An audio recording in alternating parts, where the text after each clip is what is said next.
Alléluia. Je dis merci au Seigneur pour la grâce qu'il me fait d'être ce matin, ce jour glorieux particulier parmi vous, à l'occasion de l'invitation que m'a adressée mon frère, mais surtout mon ami, le pasteur Yaouni, et dire merci aussi à ses collaborateurs, ses collaboratrices, les membres du conseil, parce que certainement c'est avec votre accord que donc cette invitation a été approuvée, acceptée, et que je sois là ce matin, du haut de cette chair, sous la grâce de Dieu, sous l'inspiration de l'Esprit de Dieu, vous apporter le message de Jésus-Christ, votre Seigneur et notre Sauveur. Alléluia. Je voudrais vous demander par respect pour le Seigneur de bien vouloir vous tenir debout. Et nous allons prier le Seigneur pour ce mois. Ensemble, recommandez-moi au Seigneur parce que cette nuit, là où vous avez bien voulu me loger, la jeune fille a tellement bien voulu faire qu'elle est partie pulvériser la chambre avec un déodorant alors que je suis allergique. Mais donc toute la nuit j'ai souffert, mais Dieu présent, je suis là ce matin. Alléluia. Recommandez-moi à la grâce de Dieu afin que je sois utile pour l'œuvre à laquelle il m'a appelé parmi vous. Prions le Seigneur. Je veux bénir ton nom. Je veux te rendre toute la gloire. Papa, je veux te dire merci pour la grâce que tu me fais d'être là ce matin en tant que Seigneur orateur pour apporter à ton peuple le message éternel qui est vraiment utile à son épanouissement éternel, à son progrès dans sa marche avec toi. Père, conduis-moi par ton esprit, tout ce qui est charnel à moi soit consumé au nom de Jésus. Je prends autorité maintenant sur toute présence qui ne confesse pas ton nom. Les esprits de lourdeur, d'assoupissement, de sommeil, de distraction, je lis, je chasse, je renvoie de ce lieu au nom puissant de Jésus-Christ. Béni soit le Seigneur, parce que tu nous as exaucés, car c'est pour la gloire de ton nom que nous avons fait cette prière. Quelqu'un dit Amen 3 fois. Amen, Amen, Amen. Que Dieu vous bénisse. Alléluia. Je voudrais me faire aider par un frère ou soeur volontaire qui va me servir de lecteur ou de lectrice. Une soeur, non? Ou un frère? Ok, d'accord. Alors, nous allons lire un texte de base, 1 Samuel, le chapitre 1. Il est long, mais je pense que nous allons le lire entièrement. 1 Samuel, le chapitre 1, du verset 1 au verset 27. Vous allez vous tenir debout avec vos Bibles en main, et pendant que le frère sera en train de faire la lecture, nous allons suivre. Alléluia. 1 Samuel, le chapitre 1, du verset 1 au verset 27. Au verset 27, je lis la parole du Seigneur avec respect. Et il y avait un homme de Ramathaïm, Sophim, de la montagne d'Éphraïm, nommé Elkana, fils de Jéroam, fils d'Éliu, fils de Tohu, fils de Suif, Éphraïtien. Il avait deux femmes, dont l'une s'appelait Anne et l'autre Pénina. Pénina avait des enfants, mais Anne n'en avait point. Chaque année, cet homme montait de la ville de Silo pour se prosterner devant l'Éternel des armées et pour lui offrir des sacrifices. Là se trouvaient les deux fils d'Élie, Ophni et Phiné, sacrificateurs de l'Éternel. Le jour où Elkana offrait son sacrifice, il donnait des portions à Pénina, sa femme, et à tous ses fils, à tous les fils et à toutes les filles qu'il avait d'elle. Mais il donnait à Anne une portion double, car il aimait Anne que l'Éternel avait rendue stérile. Sa rivale lui prodiguait des mortifications pour la porter à s'irriter de ce que l'Éternel avait rendu stérile. Et toutes les années, il en était ainsi. Chaque fois que Anne montait à la maison de l'Éternel, Pénina la mortifiait de la même manière. Alors, elle pleurait et ne mangeait point. Elkana, son mari, lui disait, Anne, pourquoi pleures-tu et ne manges-tu pas? Pourquoi ton cœur est-il attristé? est-ce que je ne vaux pas pour toi mieux que 10 fils? Anne se leva. Après que l'on eut mangé et bu à Silo, le sacrificateur Élie était assis sur un siège, près de l'un des poteaux du temple de l'Éternel. Et l'amertume dans l'âme, elle priait l'Éternel et versa des larmes, des pleurs. Elle fit un vœu en disant: Éternel des armées, si tu daignes regarder l'affliction de ta servante, si tu te souviens de moi et n'oublie point ta servante, et si tu donnes à ta servante un enfant mâle, je le sacrifierai à l'Éternel pour tous les jours de sa vie, et le rasoir ne passera point sur sa tête.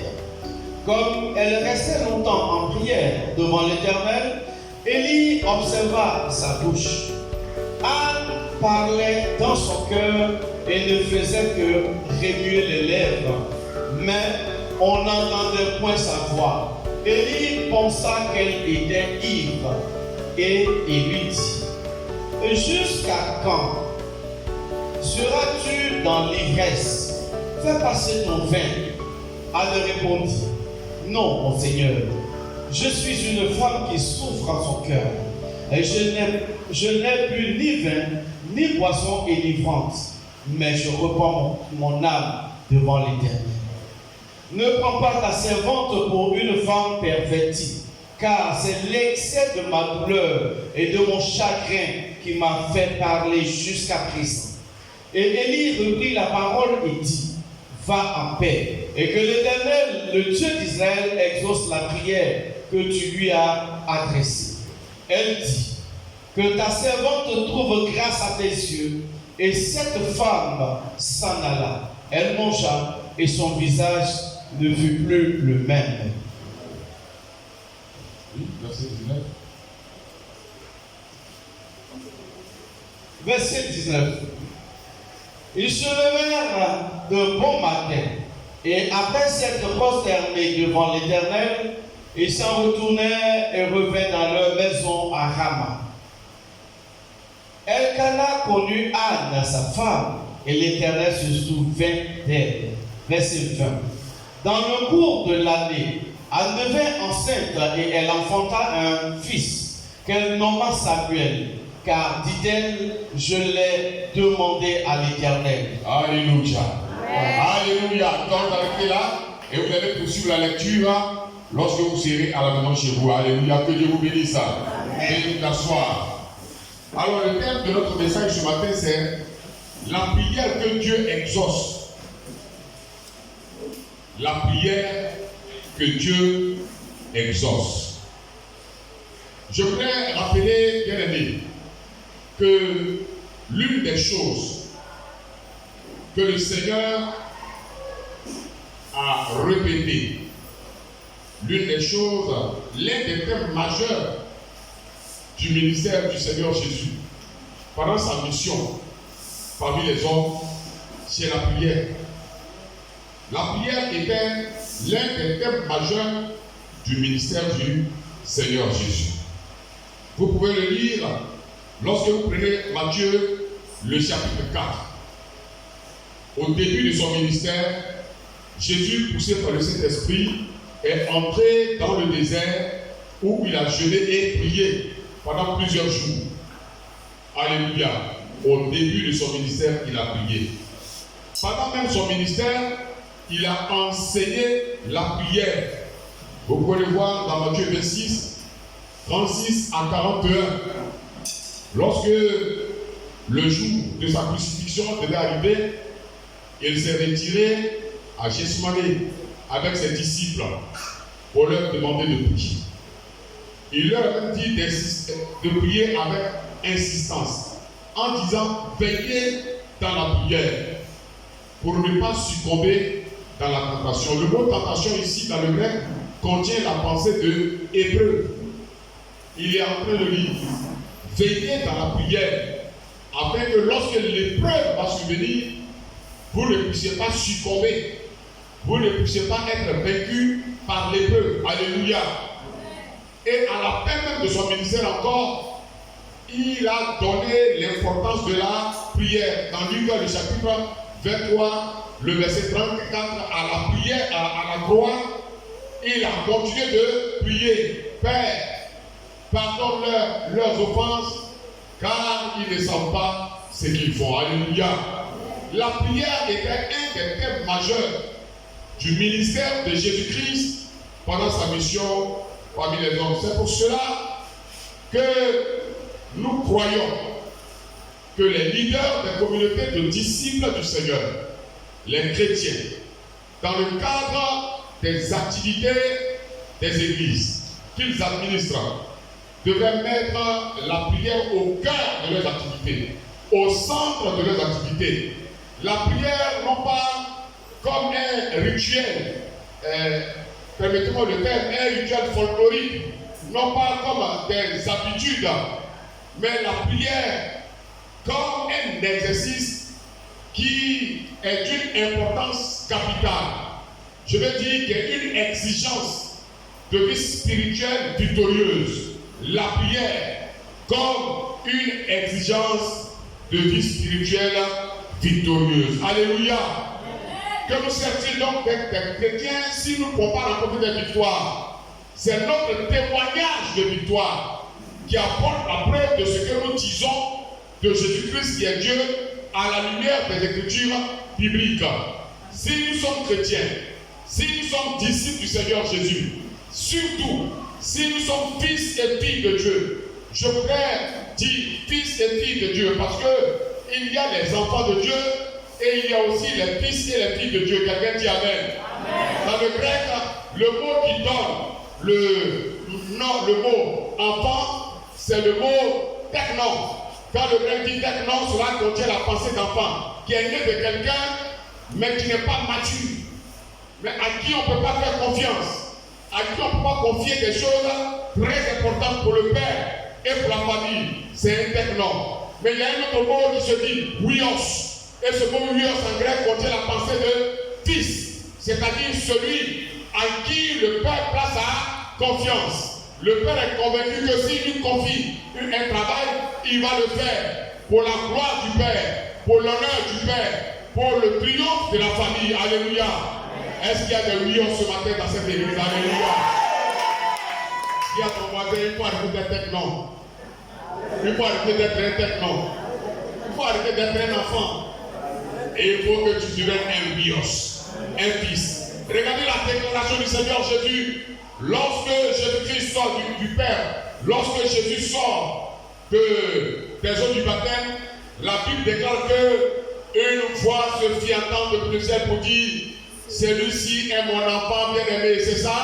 Amen. Celui-ci est mon enfant bien-aimé, c'est ça? Amen. Celui-ci est mon fils, en qui j'ai mis toute ma. Écoutez-le. Quelqu'un dit Amen. Vous devez devenir des fils de Dieu et non devenir des enfants de Dieu. Vous savez, lorsque un père met au monde des enfants, il y a ce qu'il fait pour tous les enfants, mais il y a ce qu'il fait pour le fils. Quelqu'un dit Amen. Même si tu es l'aîné des enfants, mais que tu es enfant, Dieu va confier l'héritage à ton petit frère parce qu'il est fils. Quelqu'un dit Amen. Alléluia. Il va te sauter, il va te déshériter. Parce qu'il sait que s'il te laisse l'héritage, qui est le fruit de son labeur, de sa souffrance, de son travail, tu vas le dilapider. Comme ce fils aîné là, qui a demandé une part de son héritage, et puis qui est parti dans les maquis et tout. Quelqu'un dit Amen. Alléluia. Amen. Nous sommes des fils et des filles de Dieu. Donc arrêtons de dire nous sommes des enfants de Dieu. Parce que nous ne sommes pas seulement des enfants, mais nous sommes des fils. Parce que Dieu nous a confié la gestion de son église, l'administration de ses biens. Alléluia. Et nous ne pouvons le travailler que si nous sommes vraiment des fils, dans l'esprit, dans la pensée, dans le cœur. Quelqu'un dit Amen. Alléluia. Bien-aimé, la prière, par définition, c'est quoi? La prière, par définition, c'est une démarche spirituelle qui consiste à solliciter l'aide de Dieu dans une situation que nous-mêmes, nous ne pouvons plus gérer. ne pouvons pas maîtriser. Là où nous sommes arrivés, avec notre sagesse, avec notre intelligence, avec notre force, nous ne pouvons plus. Quelqu'un dit Amen. C'est là que la prière intervient. La prière n'est pas un talisman. La prière n'est pas une récitation. La prière n'est pas quelque chose de magique. Quelqu'un dit Amen. C'est pourquoi il ne faut pas prier à tout va. Tu te lèves le matin, tu as mal à la tête, tu vas invoquer le feu. Alors que quelque part, il y a un comprimé qu'on appelle para, qui coûte quelquefois 100 francs. Il faut prendre. Moi, je n'ai pas dormi cette nuit parce que j'ai été enrhumé à cause de ce produit que la demoiselle a mis dans la chambre. Mais je n'ai pas imposé mes mains à mes narines. Excusez-moi. J'ai appelé le frère Zoé. J'ai dit, est-ce que je peux avoir Fébrilex? Il m'a dit oui.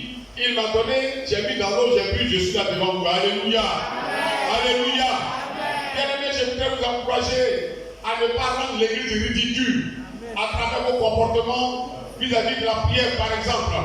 Parce que les gens se moquent de nous.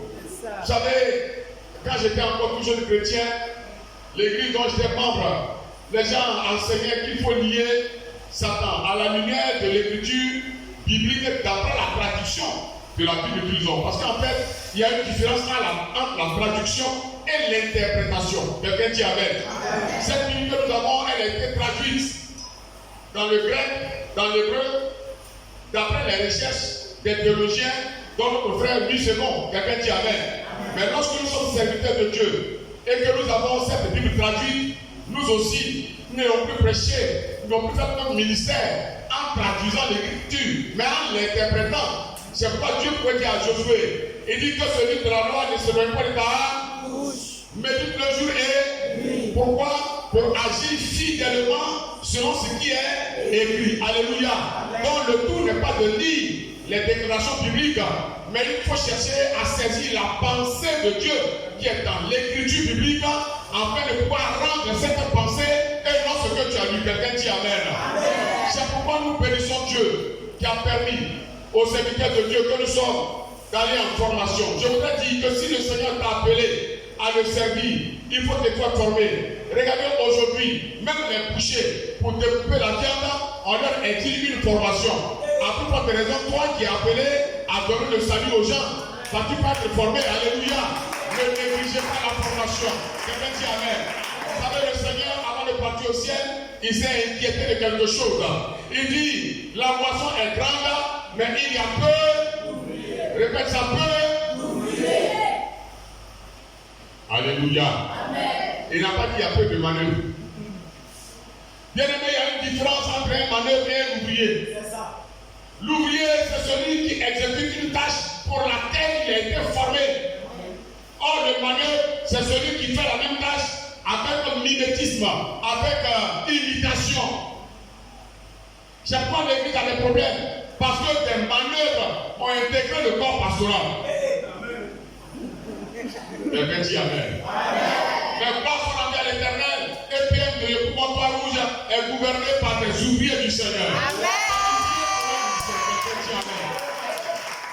On dit Amen 3 fois. Je disais qu'à l'époque, au début de mon ministère de la chrétienté, nos papas, bon, ils le faisaient parce que c'est ce qu'ils savaient faire.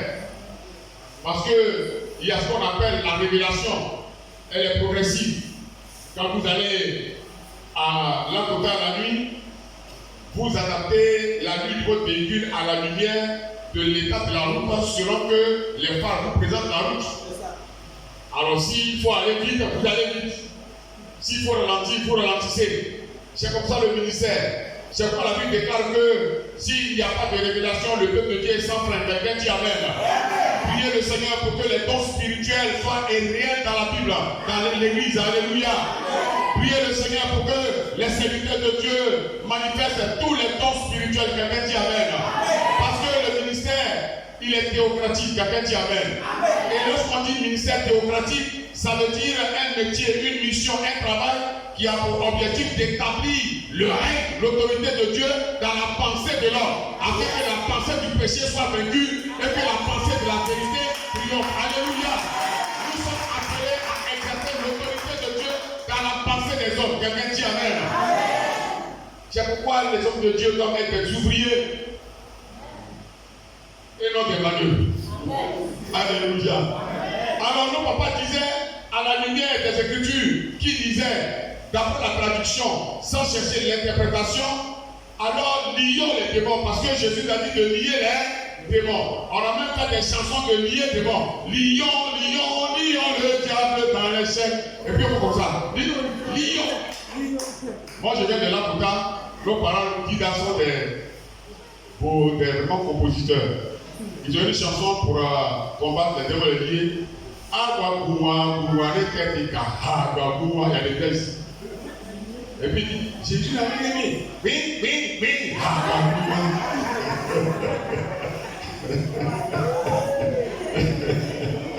Alléluia. Mais en vérité, si on fait une bonne exégèse, si on fait une bonne herméneutique des déclarations bibliques, le mot lié ici, qui en français contient la pensée de immobiliser un corps avec des liens, mais dans le grec, il se dit balou. Et quand le grec dit balou, il est en train de dire rendre inopérationnel. Rendre inopérationnel. Regardez, Jésus rentre dans le désert et Satan vient lui dire, ordonne à cette pierre de donner du pain. Et dit non, mon Dieu a dit, je ne vais pas manger seulement le pain, mais je me nourrir de toute parole qui sort de la bouche de Dieu. Quelqu'un dit Amen. Satan lui dit, jette-toi du haut de cette falaise, car il a dit de toi que Dieu ne permettra pas. Il va envoyer des anges qui vont te bénir pour que ton pied ne puisse pas cogner une pierre. Il dit oui, mais il est aussi écrit que tu ne tenteras pas ton Dieu. Quelqu'un dit Amen. Après encore, Satan vient. Il dit regarde les royaumes de la terre, ils m'appartiennent. Procède-toi, adore-moi, je te donne tous les royaumes. Il est dit, oui, Jésus dit, il est écrit, tu ne te procéderas que devant ton Dieu. Alléluia. Et qu'est-ce qui s'est passé? La Bible dit que Satan a fui. Jésus l'a lié. Il a rendu une opération. Lier un démon, ça veut dire que tu ne permettras pas à ce démon de te servir de toi pour atteindre ses objectifs. Jésus dit, le prince de ce monde arrive. Il n'a rien à moi. Je n'ai rien à lui. Alléluia. Tu n'as rien avec Satan. Satan n'a rien avec toi. Tu vas le lier par ton attitude. Tu vas te lier par ta position. Tu vas te lier par ta détermination à ne pas suivre les pensées diaboliques. Quelqu'un dit Amen. Oh Dieu, même ton foi. Alléluia. C'est pourquoi vous devez comprendre que la prière, ce n'est pas un fétiche. Ce n'est pas magie. Mais c'est une démarche spirituelle qui consiste pour ceux et celles qui initient, qui entreprennent cette démarche-là, de solliciter Dieu. Je n'ai pas dit de demander Dieu à tout faire, mais de solliciter ton aide. Il faut que tu sois en train de faire et puis Dieu va t'aider.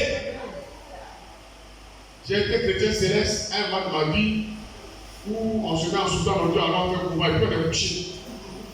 Et puis on dit les gens ils vont venir tout faire. C'est pas vrai. Quelqu'un dit Amen. Amen. Dieu ne peut pas faire avec toi ce que tu n'es pas en train de vouloir faire. Dieu ne peut pas faire avec toi ce que ton cœur n'a pas résolu de faire pour la gloire de son nom. Il va venir pour t'aider. Et regardez, Moïse va prendre le peuple. Dieu lui dit, prends le peuple en Égypte, va à Canaan et traverser la mer Rouge. Il a vaincu Pharaon, n'est-ce pas? Et puis le peuple est derrière lui. Ils arrivent au bord de la mer Rouge. S'il avait trouvé des gens avec des grands bateaux, et puis les gens lui disaient, oh Moïse, c'est vous qu'on est venu chercher, venez en partie. Et puis Moïse dit, non, allez-y, notre Dieu est grand, il va nous délivrer, allez-y. Les Égyptiens vont venir les tuer, ils vont les tuer. Mais là, Moïse a fait ce qu'il pouvait faire. Avec une multitude de personnes, il est devant la mer. Il n'est pas devant la rivière Kaliokoli de là où c'est chez moi. Mais il est devant la mer. Là, il fait quoi? C'est en ce moment il s'est tourné vers Dieu. Dieu lui dit, voilà, étends le bâton. Il a étendu le bâton. La mer s'est pendue. Un chemin a été frayé pour les Juifs. Un chemin a été frayé pour le peuple juif. Ils sont passés. Mais Pharaon et ses amis ont pensé que c'était pour eux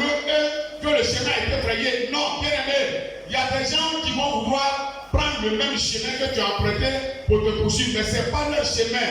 C'est pour toi que le Seigneur a fait ce chemin. Si quand tu prends le même chemin, ils seront engloutis, ils seront anéantis. Alléluia. Voici pourquoi le chemin de l'évangile, reste sur le chemin de l'évangile. Tes ennemis qui voudront venir après toi sur ce chemin, ils seront engloutis, ils seront anéantis. Parce que c'est le chemin tracé pour toi, par ton Dieu, pour aller à tes objectifs. Quelqu'un dit amen. Oh, alléluia. Oh, je prêche mon Dieu, je suis celui qui me vient de faire. Alléluia. Quelqu'un qui si tu prends ce diplôme, va dormir. Je ne vais pas dormir. Parce que l'esprit qui a moi, il ne sommeille, il ne dort. Alléluia. Donc comprenez bien la prière. Ce que tu peux faire, fais-le mon frère. Il y a une expression qui est courante dans l'église. Tout est dans la main de Dieu, mon frère. Il y a plus grande chose dans la main de Dieu. Parce que ce que Dieu t'a donné, il t'a donné. Il t'a donné sa parole qui est dans la Bible. Alléluia. Et il a dit, il est important pour vous que je m'en aille. Car lorsque je m'en suis allé, je vous donnerai le Saint-Esprit. Et vous enseignera tout ce que je n'ai pas pu vous enseigner. Il sera une puissance grande sur vous. Vous serez mes témoins. Vous chasserez les démons. Vous n'aurez pas un problème en tête. Il ne vous fera aucun mal. Dieu t'a donné ça. Amen. Tout est dans la main. Tu cherches quoi là-bas? La Bible dit, ce qui est révélé appartient aux hommes. C'est ce qui est caché qui appartient à Dieu. Alléluia. Ce que Dieu t'a rendu capable de faire, fais-le. Ça fait dans l'église. Une fois, j'ai demandé à un frère, dans le cadre de la construction, il dit, ah frère, j'ai besoin de faire une tonne. Vraiment, si vraiment tu peux m'aider. Il dit, bon, maintenant sur la prière. Bon, on te dit, tu es chrétien, il faut construire une maison de Dieu, il faut donner tonne. Tu vas aller prier. Maintenant, quand tu as dit ta prière, tu as dit quoi? Seigneur Jésus, le pasteur Lamoti, je n'ai qu'à acheter feuilles de tonnes pour construire la maison de Dieu. Et puis Jésus a dit, non, c'est pas la peine. Il ne faut pas payer. Il y a des choses, arrêtez de dire ça. Dans l'histoire de mettons en prière là, arrêtez de dire ça. Ou bien tu fais, ou bien tu ne fais pas. Parce que ça là tu peux faire. Et ça dépend de toi. À tes résolutions, réponds à le succès. Alléluia. C'est que tu as décidé pour la gloire de Dieu. Dieu te rend capable de le faire. Oh, dis amen 3 fois. Donc la prière, là, sachez que ce n'est pas quelque chose de folklorique. C'est une démarche spirituelle qu'on fait vers Dieu pour le solliciter pour une situation pour laquelle nous-mêmes on n'a plus les moyens. Et c'est précisé. Quelqu'un dit amen. Donc respectons la prière. Si la prière n'était pas sérieuse, le Seigneur n'allait pas nous l'enseigner. Il n'allait pas aussi nous donner lui-même un témoignage de la prière. Le but de la prière, c'est l'exaucement. Quelqu'un dit amen. Donc, ça ne sert à rien de prier si tu ne peux pas être exaucé. Ésaïe chapitre 58, verset 1 à 9. Mon frère, est-ce que tu peux lire ça pour nous? Ésaïe 58, 1 à 9.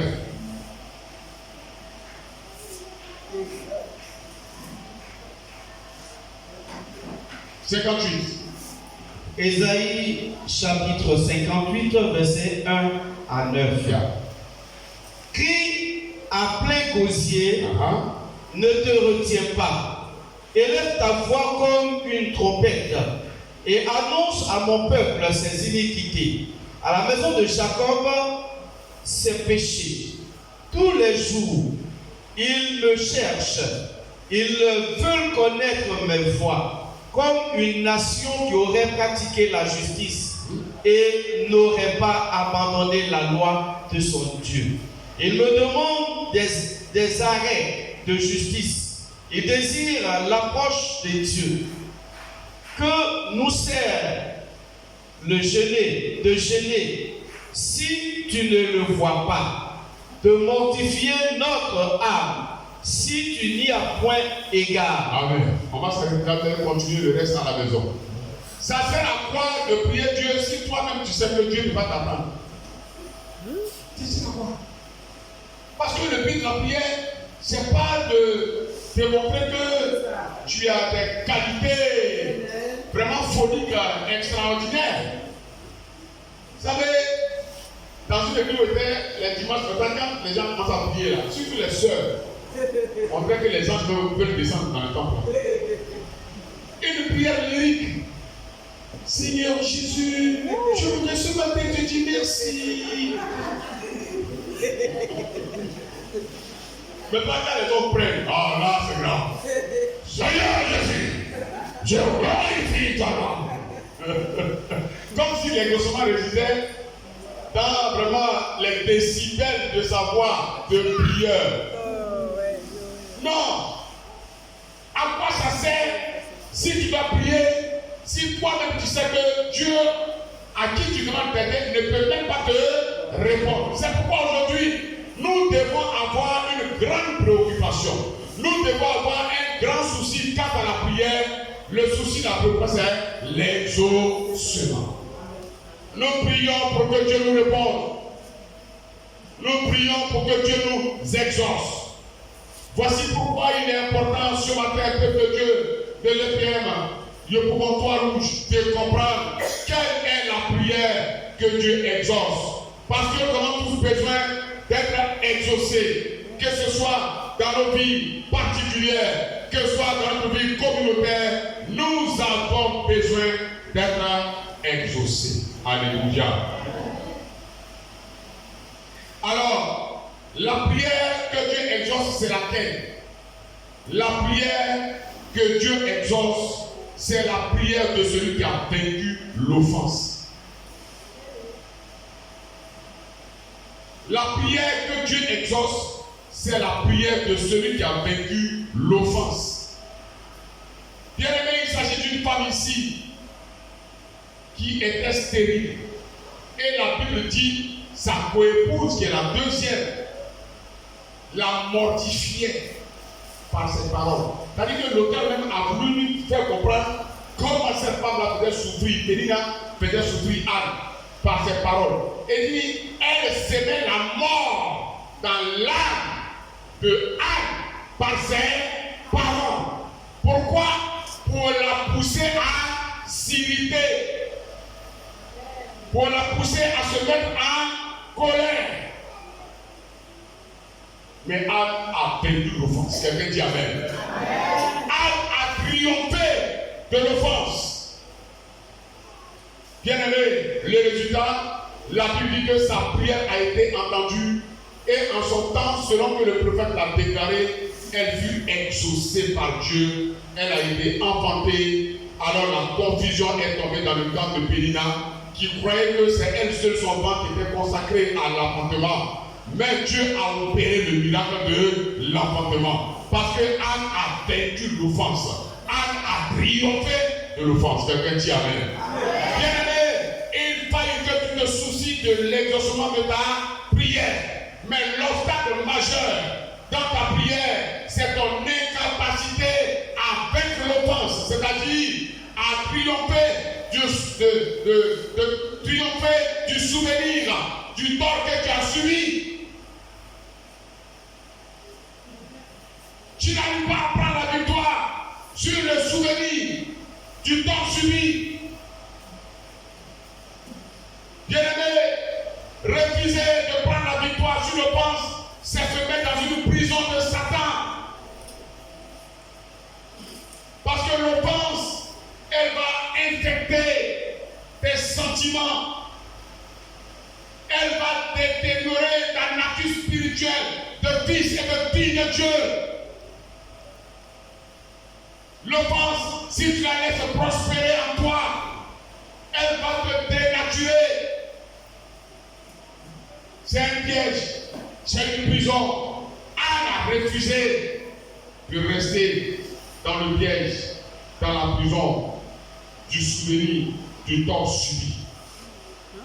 Il faut te souvenir des bienfaits de l'Éternel, bien-aimé. Il faut te souvenir de la grâce de Dieu dans ta vie, bien-aimé. Mais tout ce aussi peut être un poison pour ta vie spirituelle, pour ta vie morale, pour ta vie sociale, pour ta vie de chrétien, pour ta vie de fils de Dieu, pour ta vie de fille de Dieu. Bien-aimé, prends la victoire sur ces mauvais souvenirs-là que Satan inspire à des gens pour te bloquer, pour créer une séparation entre Dieu et toi par la colère, par toutes sortes d'amertume. Anne a pris le dessus sur l'offense. Pendant que Pénina était en train de la mortifier, elle a eu un seul réflexe. Quelqu'un dit Amen. Deuxièmement donc, comment est-ce que nous allons prendre la victoire sur l'offense? Après avoir dit que c'est la victoire sur l'offense qui permet de faire une prière que Dieu va exaucer, nous allons voir comment on prend la victoire sur l'offense. Par la consécration. C'est la vie de consécration qui nous donne les moyens de triompher de l'offense. Or, la consécration, par définition, c'est être résolu à vivre pour Dieu et par Dieu.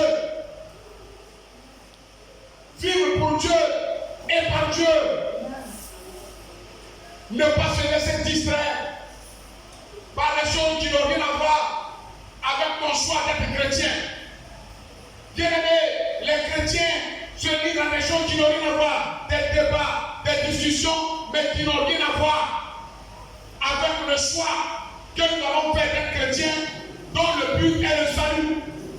Nous ne sommes pas devenus chrétiens pour être riches. Je vous dis, pour être riche, il y a trois choses. Premièrement, le travail.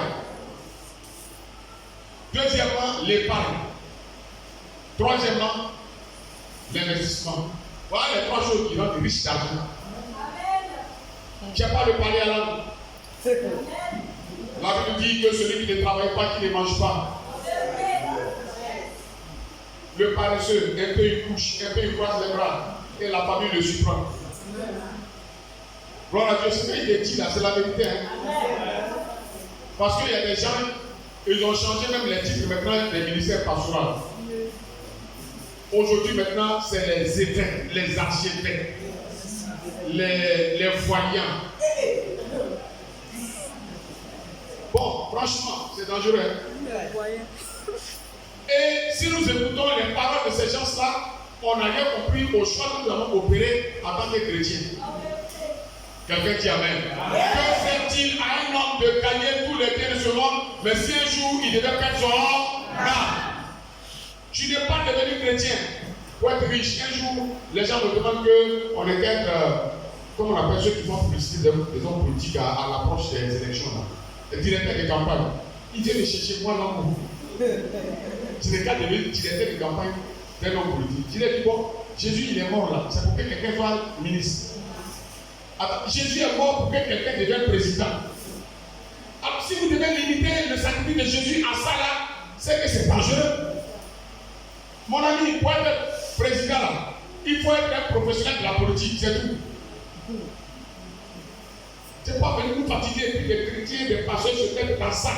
Non. Nous sommes devenus chrétiens pour être sauvés. Le mot sauvé dans le grec on dit soteria. Soteria contient la pensée de mis à l'écart. Le grec dit Amen. Mis à l'écart. Passer outre du danger. Le Seigneur, par son évangile, si nous obéissons à sa parole, nous met à l'écart du danger, dont le plus grand est la mort de l'enfer. Ce n'est pas la mort clinique qu'on appelle mort physique qui nous conduit dans une caisse, mais c'est la séparation avec Dieu. C'est ça qu'il faut redouter. C'est pour cela que le Seigneur est venu faire son ministère. Il a connu la croix, il est venu au tombeau, mais 3 jours le tombeau l'a vomi. Alléluia. Et l'esprit qu'il a ressuscité, quand il est pas dans le ciel, il nous a amené l'esprit qu'il a ressuscité. Pour que nous aussi, étant habités de cet esprit-là, nous puissions ressusciter au jour de la mort. Alléluia. C'est pour ça que moi je suis devenu pasteur, c'est pas pour te rendre riche d'argent. Si tu ne vas pas travailler, si tu vas économiser, il y a des gens qui ont travaillé. Quand ils ont 50 000 francs, ils sont ailleurs aussi. Mais une fois qu'on leur fait grâce, c'est 100 000 francs. Moi, je Mais il faut te tromper, tu allais donner 500 000. J'étais avec un ami pasteur, on était à Bobo. Moi, j'étais à Bobo, P4 derrière pont. Imaginez un peu le quartier. Dans ce quartier-là, un serviteur de Dieu est venu jouer sa femme. Il lui a donné le micro. Elle dit, chrétien ne doit pas manger délicatia. Le chrétien qui mange délicatia, il est maudit. On commence à nous regarder dans P4 derrière pont. Si toi-même tu as une délicatia, tu parles à la musique, tu as envie d'être évanoui. Alors que c'est parce que quelqu'un est venu donner 4 sacs de riz entre sable. C'est ça qui vient nous maltraiter. Mon ami, si tu as une délicatia, bénis le Seigneur. Alléluia.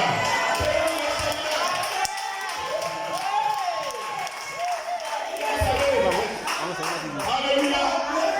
Jésus-Christ va rendre témoignage de quelqu'un. Il dit de tous ceux qui sont nés d'une femme, il n'y a pas une sur la terre qui soit plus grand que lui. C'était qui? Jean-Baptiste. Mais pendant que Jésus parlait de Jean-Baptiste comme ça, il mangeait quoi? Il dormait où? Dans le désert. Il s'habillait de quoi? Un pot d'animaux. La grandeur d'un homme de Dieu ne se trouve pas dans ses biens sociaux, mais dans l'état de son âme. Dans l'état de son âme. Alléluia. Oh, dis à ton voisin, tu es grand. Dis à ton voisin, tu es grand. Vous connaissez Naaman, général de l'armée de Syrie.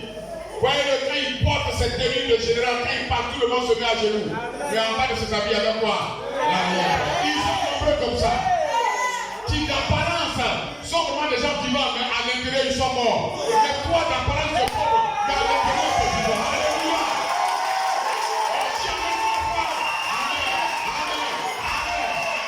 Oh, alléluia. Réjouis-toi, bien-aimé. Dieu fait pour toi chaque chose en son temps. Il n'est jamais en avance, il n'est jamais en retard. Attends l'heure de Dieu. Il va le faire pour toi. Ses promesses sont pour toi. Il s'appelle lui et Amen. Alléluia. Gloire à Dieu. Alors mon ami avec qui il était à Pocatui derrière pont, il a eu sa femme qui a eu une soeur, qui a eu une amie qui est en Angleterre, où ils sont là-bas. Et puis cette dame-là est une femme d'affaires et le gouvernement anglais lui donnait 1 milliard de dettes. Et depuis longtemps, le gouvernement ne faisait pas face. Alors, elle a dit à son amie là, la sœur de la femme de l'homme de Dieu, chère, la sœur qui est en Afrique qui a marié un homme de Dieu, on va lui confier ton sujet. Il va prier, certainement que Dieu va t'écarter. Et puis il va envoyer le sujet. Mon frère s'est mis dans le jeu de prière. Et puis, Dieu lui a fait grâce. Il était exaucé. Et la dame a promis donner la dîme de 1 milliard. Ça fait combien? 100 millions, non? C'est ça, non? La dame a dit, si tu pries que Dieu me exauce, je ne peux pas la dîme. Effectivement, il a prié, les gens ont donné l'argent. Et la femme a tenu parole. Elle a envoyé les 100 millions. Mon ami qui était dans une cour commune de 8 portes, à Bobo, P4 ans, derrière pont. Avec 2 couches de WC pour toutes les 8 portes. Avec une cuisine pour toutes les 8 portes. 100 millions arrivés, il dit non, il devient Bobo. Il aurait dû acheter un terrain pour bâtir une œuvre de Dieu, ouvrir des champs de mission, envoyer sur des missions des enfants, pour que la croissance numérique et géographique de son ministère se fasse. Yes. Non, il est parti à la Riviera. Vous savez, à la Riviera, là où vous avez mis une statuette, au temps de Babou, vous avez mis une statuette d'une jeune femme là. Il y a une grosse villa qui est devenue un restaurant maintenant à gauche. Il allait louer la villa 600 000 francs par mois. Les gens lui ont payé 1 an d'avance. Les loyers, tout, ça faisait au moins 12 mois, 24 mois, tout. Quand on dit 600 000 francs par 10, ça fait combien? Par multiplié par 2, ça fait 14 millions et quelques. D'accord. Il a payé 7 millions. Maintenant, il a payé les chaînes Louis XIV, les fauteuils Louis XIV. Il a payé les splits et tout ça. Et quand il t'invite comme ça, avant que tu prennes la chair, on te met dans un sanctuaire là-bas et on t'envoie maintenant les bacon, on t'amène les cuisses de choses grenouilles et tout ça. Toi-même, quand tu dis là-bas que tu manges la chair, tu n'as plus le temps de prêcher, tu ne peux que parler à l'âme son roi.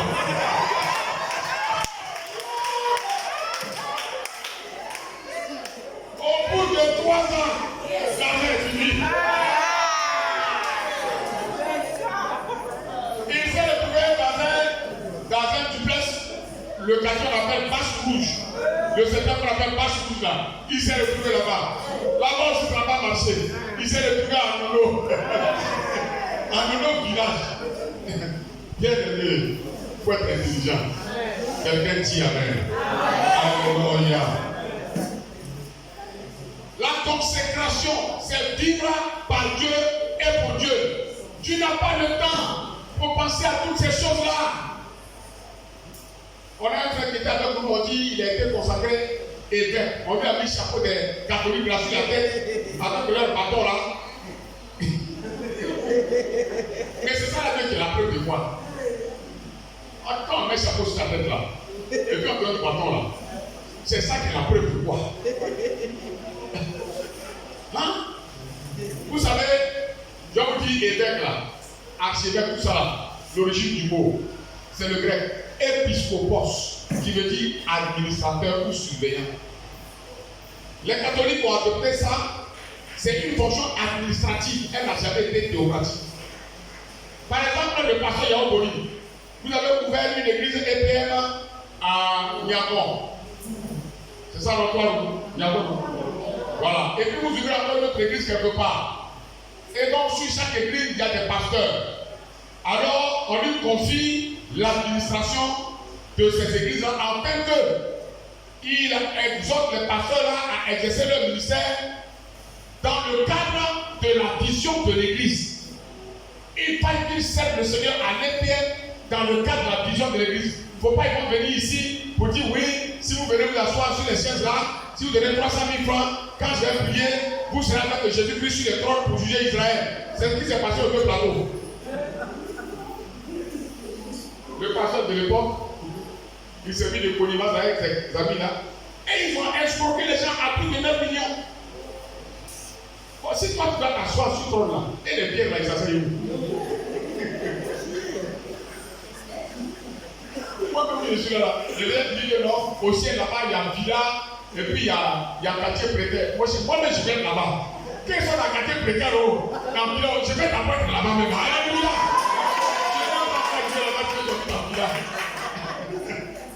Toi, tu es devenu chrétien, au lieu de parler à ton salut, tu veux t'asseoir avec le trône. Mais ce que les parents des disciples de Jésus, quand Jésus m'a dit Seigneur, quand tu seras au ciel là-bas, vraiment il faut permettre que mon enfant là soit à côté de toi. Il dit, mais est-ce que vous pouvez boire de cette coupe-là? C'est quand on fait pas du trône là, vous pouvez faire. Alléluia. Ne tombez pas dans ces choses-là. Ayez une vie de consécration. Occupez-vous des choses du ciel. Occupez-vous des choses qui concernent votre salut. Soyez consacrés à Dieu dans la prière, dans la lecture de la parole de Dieu, dans l'obéissance à la parole de Dieu, dans la soumission à la volonté de Dieu. Ayez une vie de consécration. Alors vous n'attendrez pas les bruits de ceux qui vont vous pousser à l'offense, mais vous allez attendre la voix de Dieu qui dit mon fils tu es béni. Alléluia. C'est ce que cette femme l'a fait pendant que Pénina la mortifiait. La Bible dit elle allait dans le temple pour prier. Elle se consacrait à sa vie chrétienne. Elle donc n'a pas donné suite à l'offense de Pénina. Et Dieu a donné suite à sa prière. Bien-aimé, premièrement, pour que tu sois sûr que ta prière à Dieu va être exaucée, il faut travailler à la victoire sur l'offense. Parce que l'offense sera toujours là. Elle sera présente. Elle viendra même quelquefois de la personne vraiment de qui tu ne t'entends pas. La personne même que tu n'as pas pensé qu'elle peut t'offenser, c'est cette personne-là qui va t'offenser. Mais consacre-toi. Ne fais pas attention à l'offense. Consacre-toi et mets-toi devant Dieu. Parce que Dieu a des promesses pour toi. Demande à Dieu, il est temps pour moi que tu réalises toutes les promesses pour la personne que tu as déclarée. Alléluia. Dans la prière, dans l'obéissance à la loi de Dieu. Ne t'occupe pas de ce que les gens sont en train de bavarder. Dans une église d'Assemblée de Dieu, c'est pas grave, je vais dire non quand même, mais je n'ai pas de quel quartier. Donc les gens ne vont pas trop se fâcher contre moi. Une soeur avait des problèmes pour s'habiller pour venir à l'église. Elle avait des papettes, des robes d'étain. Et puis il y a une tante qui est vraiment riche, qui a l'argent, qui l'a appelé chez elle. Elle dit, ma fille, voilà une valise. Valise d'habits. Les vêtements somptueux des gens du Cocody là. Et la fille a dit, oh maman, que je te bénisse, non, c'est pas grave. Et la fille a commencé à porter ses habits là. Mais chaque fois qu'elle porte l'habit pour venir à l'église, en ce moment, ça demande la jupe qu'elle a portée, c'est bon, vous pouvez venir. Quelqu'un m'a bien dit, voilà, c'est comme ça vous faites. On vous donne des choses devant elle. Il a dit que ça, c'est quand on marche comme ça qu'on porte ça. Je suis là, j'ai fait ça. Ah! Un jour, la soeur a pris ma liste là. Elle m'a dit, vraiment merci, mais voilà ta valise qui est là. Alléluia! Ça, c'est une soeur consacrée. Elle ne se laisse pas impacter ni influencer par la somptuosité des robes qu'on lui a données. Elle peut porter son pain d'étern, mais tant que sa prière, sa vie spirituelle, sa vie chrétienne n'est pas d'étern, elle est heureuse. Alléluia! C'est fini. Que ta vie chrétienne brille au nom de Jésus. Alléluia. Il faut prendre le dessus sur l'offense. On t'a insulté. On t'a manqué de respect. On t'a humilié. Bien-aimé, il ne faut pas laisser prospérer dans ton âme le souvenir de l'offense subie. Mais laisse prospérer dans ton âme le souvenir de l'amour de Dieu manifesté pour toi à travers Jésus-Christ ton Seigneur à la croix. Alléluia. C'est ça là qui doit prospérer. Et puis il m'avait dit ça. Pourquoi il m'a... Mais la Bible dit Jésus-Christ, quoique étant Dieu, n'a pas regardé comme une proie à arracher d'être égal à Dieu. Quand les gens sont venus mettre la main sur lui pour l'amener à la croix, la Bible dit comme une brebis muette. Il s'est laissé conduire. C'est pourquoi, après sa résurrection, il a reçu le nom qui est élevé au-dessus de tout nom. Tu te défends. Non, pourquoi il m'a dit ça? Et c'est ça qui est ton problème. Alors que tu es malade, tu as besoin de guérison. C'est Dieu qui peut te guérir. Tu es stérile, tu as besoin d'enfanter. C'est Dieu qui peut te donner enfant. Tu ne travailles pas. Il faut que les portes s'ouvrent. Tes parents sorciers de là où je suis là-bas, ils t'ont cadenassé, ils t'ont bloqué. Toi, tu ne penses pas à ça. Et puis vous qui êtes de là, vous ne me soutenez pas en prière. Vous ne m'envoyez pas l'argent pour construire l'église. Le jour où vous venez, que vous venez à minuit, il ne faut pas chercher des hommes qui sont en train de construire là. Si je ne peux pas vous ouvrir la porte.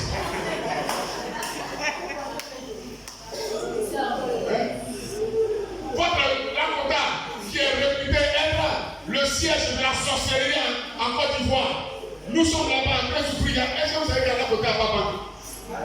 Il y a Baba. Tu as fait église comme ça, les gens sont remplis, 120 personnes. Le premier dimanche du mois, tu vas offrir 25 000. Tu parles à la langue, tu vas être évanoui. Tu es tellement béni. Mais là-bas, mais pensez à nous. Maman Péro, pensez à moi. Maman Appétit. Troisième forteresse, c'est la rancune. Troisième forteresse, c'est la haine. Et la quatrième chose n'est plus une forteresse, mais qui est une action, c'est le meurtre. Souvenez-vous de l'histoire de Caïn. Alléluia. Dieu a décidé de récompenser les deux enfants à la lumière de leurs offrandes. Bon, il y en a qui disent que non, c'est parce que Abel a donné une offrande de sang.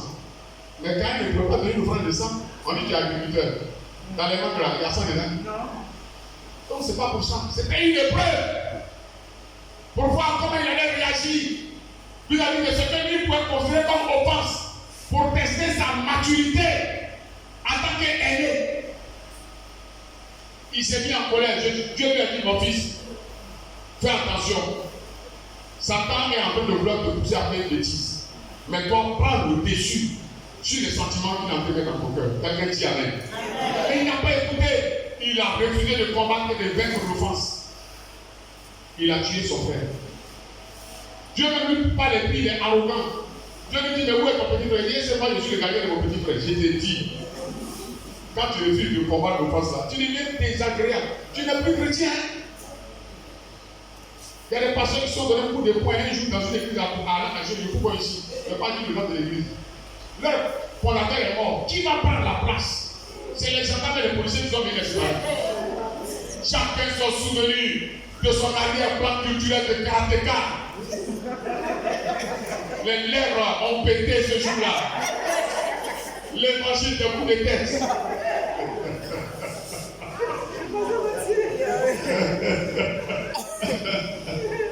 Bien-aimé, si tu refuses d'écouter ce message, je sais que tu es un sujet de prière pour lequel tu es en train de te mettre devant Dieu. Dieu n'a pas encore répondu, certainement parce que dans ton cœur, tu es en train de laisser prospérer vraiment le souvenir d'une offense, d'un temps subi. Libère ton cœur. Prends le dessus sur l'offense. Si Jésus a été offensé, ça réagit. Toi, tu es qui pour ne pas qu'on t'offense? Mais tu te souviens de ça parce que tu écoutes même celui qui t'offense. Au lieu de dire Dieu par rapport à ton problème, fais comme Anne, va poser ton problème. Implore la grâce de Dieu dans la prière, dans les pleurs, dans les jeûnes, dans les lamentations. Seigneur, tu ne m'as pas envoyé sur cette terre pour être misérable. La Bible dit que tu m'as fait à ton image selon ta ressemblance. Ton image est glorieuse, ta ressemblance est élevée. Seigneur, rends-moi glorieux, élève-moi afin que je sois réellement ton fils, que je sois réellement ta fille. Voilà ton souci, voilà ta préoccupation. Mais aujourd'hui, les pasteurs souffrent. Là où on devrait se retrouver pour faire des programmes d'évangélisation. Oui, qu'est-ce qu'on fait? C'est pour régler des palabres entre les chrétiens. Oui, pasteur, il m'a fait ceci. Oui, pasteur, il m'a fait cela. Oui, quand tu dis quoi? Bla bla bla bla bla bla. Oui, quand tu dis quoi? Bla bla bla bla bla. Maintenant, au moment de rendre le verdict, pasteur, ne te trompe pas pour donner les doigts à quelqu'un. Tu es mort. Alléluia. Voilà pourquoi les pasteurs de l'Atlanta, à cause de mon ministère, à cause de mon message, ils ont porté plainte contre moi sur le sous-préfet, le préfet du département. Je n'ai pas tressailli. Ils ont envoyé les mêmes courriers chez tous les chefs du village de Katon-Siabois qui forment le village de la commune de Lakota. Je n'ai pas tressailli. Moi, je n'ai pas été affecté à Lakota par le préfet. J'ai été affecté à Lakota par le Saint-Esprit. Et je suis membre d'une église régulièrement constituée qui m'a donné un document et j'ai déposé un exemplaire à la préfecture, à la sous-préfecture, à la gendarmerie, à la police et partout. Je suis administrateur. Amen. Parce que Dieu m'a appelé pour administrer les personnes et les biens. Yes. C'est pourquoi je prends en considération ce qui est spirituel, mais je prends aussi en considération ce qui est intellectuel. Quelqu'un dit Amen. Amen. Les gens ont tremblé, j'ai dit il n'y aura rien. Et il n'y a rien eu. Ils sont là depuis je bâtis l'œuvre de Dieu. Je suis en train de construire ma résidence. Une villa de 7 pièces qui amène 3 fois. Tu vas venir la dignité. Lui, il est venu là-bas avec le frère Béa. J'ai dit allons sur le terrain, je suis en train de bâtir une station missionnaire. 10 stations missionnaires. Ils ont mis le terrain, mais aujourd'hui sur le terrain il y a la villa. Elle s'est levée déjà. Alléluia. Amen. Il reste les portes et le carreau. C'est tout. En décembre, je déménage là-bas. Quelqu'un dit Amen. Amen. Et je dis je vais bâtir un temple avec une mezzanine de 1000 places. Quelqu'un dit Amen. Mon Dieu le fera pour la gloire de son nom. Donc je n'ai pas le temps de m'occuper des murmures, des dénigrements et tout ça. Non. J'ai une grande œuvre que je dois réaliser. Dieu m'a fait porteur vraiment d'une charge énorme pour la gloire de son nom. Je me mets à genoux devant Dieu. Seigneur, exauce ma prière. Je n'ai pas le temps pour les murmures, pour les délations, pour les dénigrements, pour les insultes. J'ai le temps pour mon Dieu. Quelqu'un dit Amen. Bien-aimé, je t'invite à faire la prière que Dieu va exaucer. Mais pour que Dieu puisse entendre ta prière exaucée, accepte le combat de la victoire sur l'offense. Quel que soit ce qui a été fait contre toi, recommande ton sort à l'Éternel et il agira. Si tu te défends, tu vas te défendre une seule fois. Mais si tu laisses le Seigneur te défendre, il va te défendre 1000 fois. Alléluia. Alléluia. Que ton cœur soit libéré ce matin. Quelqu'un dit Amen. Si dans ta famille, si dans ton couple, si dans ton foyer, le diable t'avait soumis à une épreuve, et que l'épreuve est en train de devenir vraiment une offense. Et à cause de cette offense-là, tu ne t'attends pas de ton mari, tu ne t'attends pas à être capable. Bien-aimé, prends la victoire sur cette offense. Mets-toi en prière. Quelqu'un dit amen. Je vais te donner témoignage de nos prières. Il y a une jeune fille à la Côte qui s'est mariée dans une église évangélique, pentecôtiste. Les cracheurs de feu. Son mari l'a trahi. Son mari l'a trompé. Elle a fait le choix de divorcer. Vous savez, le divorce là, c'est pas une solution. Divorcer là. Bon, si tu as divorcé d'une femme parce que tu penses qu'elle t'a trahi, sois sûr que la prochaine femme va te trahir. Peut-être que la femme que tu as divorcée, elle t'insulte. Hein. Mais celle que tu vas marier, elle ne t'insulte pas. Mais tu vas la retrouver dans ton lit avec son copain. Donc c'est pourquoi vous devez prendre des choses à faire attention. Moi, ça fait 23 ans que je suis marié aujourd'hui. Bon, quand je prends ma femme tous les matins avec ma moto, je l'accompagne au marché tous les matins. Et les gens me disent, nous on fait comme ça, comme si nous on ne faisait pas parler. On fait parler. On fait parler. Même que parler là, ça reste à la maison. Dis amen. Les gens qui aiment exposer les défauts de leur femme. C'est quand chez nous à Galois, quand ta femme t'a purifié, si tu es purifié là, c'est la quand elle sent de l'huile de feu. Parce que quand tu provoques le gars, tu dis, la femme là, elle a cherché garçon. Bon, devant toi là, les gens vont dire, femme là, pourquoi tu fais comme ça? C'est pas normal. Mais quand elle m'a dit, toi tu t'es où et puis elle t'a laissé pas le chien. C'est pas que tu sais rien faire. Voilà pourquoi. Oui, non. Donc, en livrant ta femme, toi-même tu t'es livré. Donc, c'est pas voilà. Mon papa là, il sait que le grossesse ça ne va pas pour lui. Hein. Mais il prend.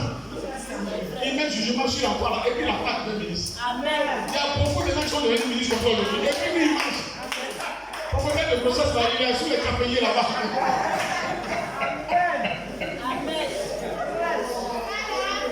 Donc, elle vient de divorcer. Ils vont engager la procédure. Donc, je vais rencontrer ma fille. Viens à la maison chez moi, on va parler. Elle dit, papa, il c'est pour parler de ce monsieur là. C'est son mari là, le monsieur là. C'est même pas la peine parce que ce qu'il est entre lui et moi là, c'est un enfer, on va juger ça.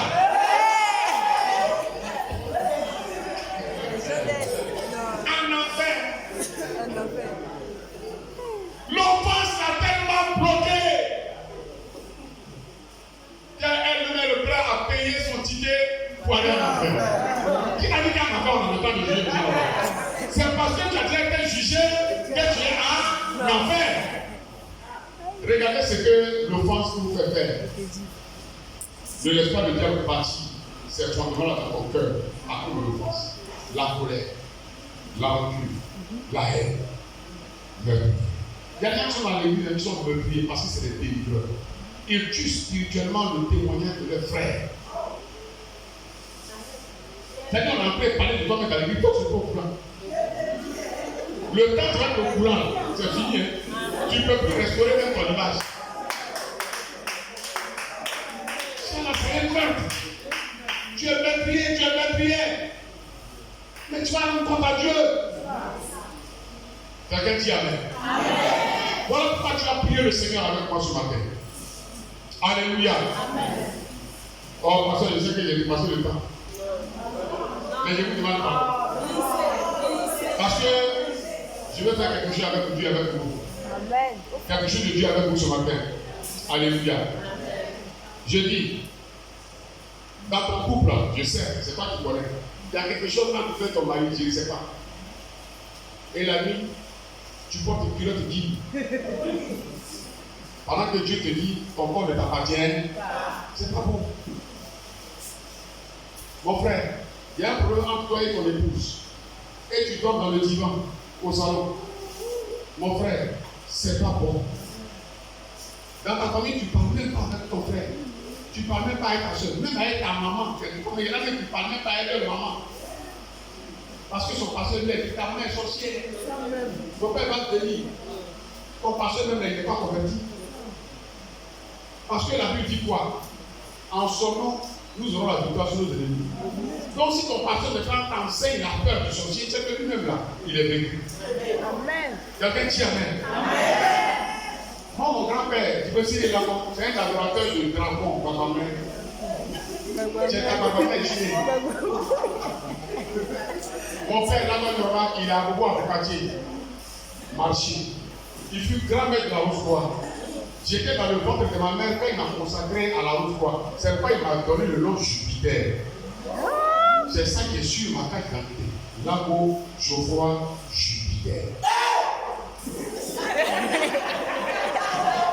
Je suis né pour servir le diable. Mais le plan de Dieu pour moi n'a jamais été servir le diable. Le plan de Dieu, il dit depuis que tu étais dans le sein de ta mère, Satan te connaissait. Mais moi aussi je te connais. Le projet que j'ai formulé pour toi n'ont jamais été des projets de servir Satan, mais de servir moi qui ai forgé ton corps. Je suis né Jupiter, il m'a restauré. Et je suis devenu son serviteur.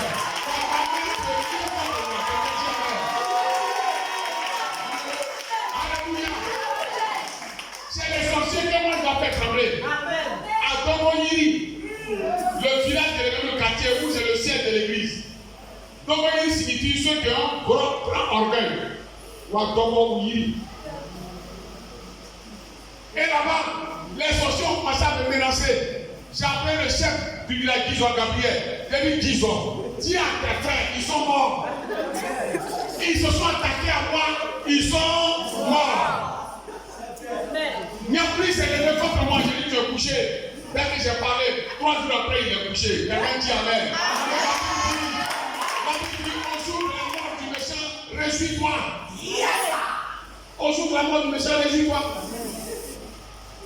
4 sorciers se sont levés à Dogoyiri. Ils sont couchés. Tu peux pas croire, il est couché. Papa Georges, il est couché. Les 4. Les autres prophètes m'ont servi.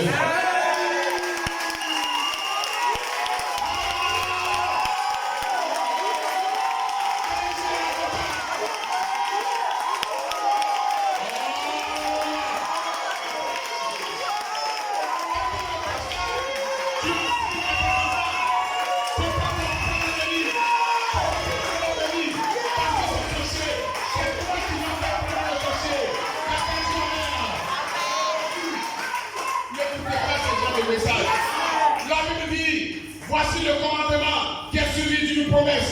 Honore ton père et ta mère si tu veux réussir, si tu veux vivre longtemps. Ne permets pas à une personne de faire pécher contre Dieu. Par le mépris ton père, par le mépris ta mère. C'est ta mère, c'est ton père. Ce que tu veux faire, fais-le. Mais même si ton père va t'attaquer, il va rencontrer Jésus au nom de Jésus. Jésus, allez partout le monde, annoncez la bonne nouvelle. Celui qui pourra, baptisez-le au nom du Père, du Fils et du Saint-Esprit. Enseignez-lui à observer ce que je vous ai prescrit. Et voici, je suis avec vous tous les jours jusqu'à la fin du monde. Alléluia. Et toi, tu vas te bien-aimé, libère ton cœur. Tu vas te délivrer. Alléluia. Alléluia. Alléluia. Groupe du calme, chante avec vous un cantique. Elle m'a été donnée. Elle m'a été donnée. Elle m'a été donnée. Elle m'a été donnée.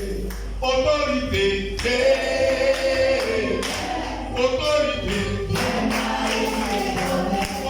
Autorité.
crier. Jésus!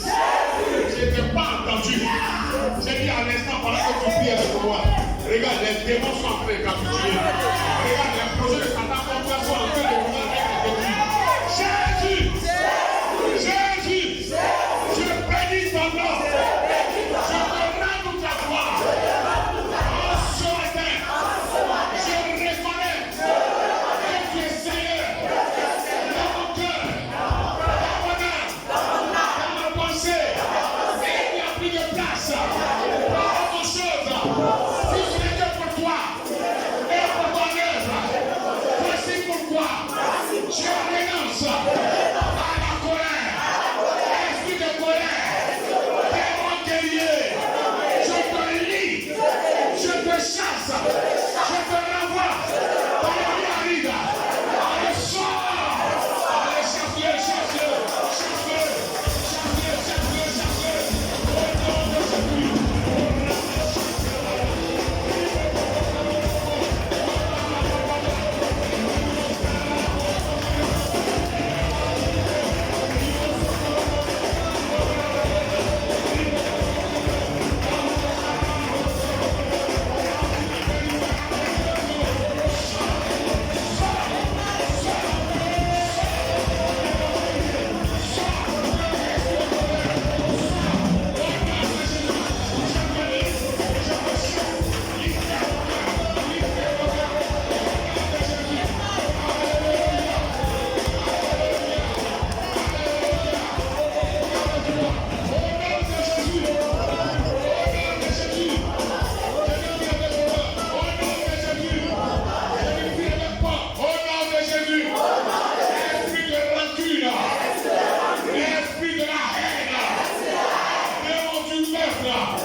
Pendant que je prie le Seigneur, le Saint-Esprit a l'œuvre. Bien-aimé, tu t'es laissé retarder par l'ennemi à cause du souvenir du tort subi. Jésus a subi plus de tort que toi, mais il a reçu le nom qui est élevé au-dessus de tout nom. Le Seigneur veut t'aider. Ne te laisse pas emprisonner par ce démon inutilement. Pendant que je suis en train de prier, regarde, le vent souffle. Et le souffle, tu ne sais pas d'où il vient, tu ne sais pas où il va, mais c'est le vent de la restauration. Ta conversion commence aujourd'hui. Regarde, Pierre, il était avec Jésus pendant 3 ans. Mais lorsque Jésus-Christ l'a trouvé au bord de l'eau, il a dit, lorsque tu seras converti. Pendant tout ce temps, Pierre n'était pas converti. Il était émotionnel, il était émotif. Il avait une vie chrétienne superficielle. Jésus lui a dit, regarde, Satan t'a cherché pour te griller comme du fromage, mais j'ai pris pour toi. Bien-aimé, ta conversion commence aujourd'hui. Ta nouvelle naissance commence aujourd'hui. Regarde, pendant que je suis en train de prier, le vent souffle, c'est le vent de l'Esprit de Dieu. Là même, Seigneur, oh Christ, viens vers toi maintenant. Et tout ce qui était blocage, tout ce que Satan avait voulu que tu donnes de l'importance, mais qui n'a pas de l'importance, et ta vie a été bloquée, et ta vie a été coincée. Libère!